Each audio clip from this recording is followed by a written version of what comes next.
Voici le Grand Palais du Peuple. C'est ici qu'en 1977, le feu dirigeant chinois Deng Xiaoping prit la décision de rétablir le Gaokao, examen national d'entrée à l'université en Chine. Cette décision changea le destin d'une génération de Chinois et du pays tout entier. Cette photo immortalisa ce moment historique. La Réunion décida de rétablir le Gaokao après 11 ans de suspension. Il apporta de l'espoir à des dizaines de millions de jeunes Chinois dont l'avenir s'annonçait incertain. Le Gaokao avait été interrompu en Chine suite à l'éclatement de la révolution culturelle en 1966.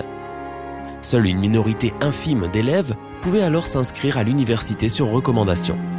À partir de 1968, plus de 10 millions de collégiens et lycéens urbains avaient quitté l'école pour travailler à la campagne.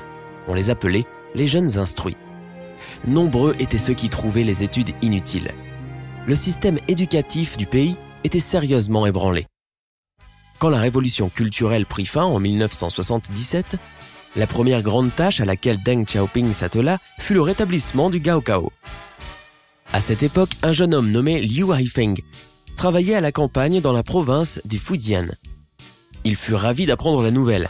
Beaucoup reprirent leurs vieux manuels scolaires publiés avant la révolution culturelle.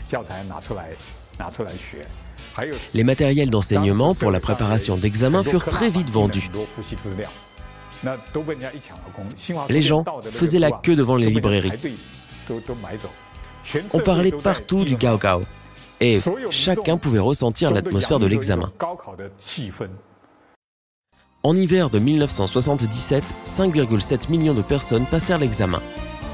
Après 11 ans de suspension, il n'était pas surprenant de voir des élèves avec leurs enseignants, des maris avec leurs femmes et même des pères avec leurs fils passer ensemble l'examen.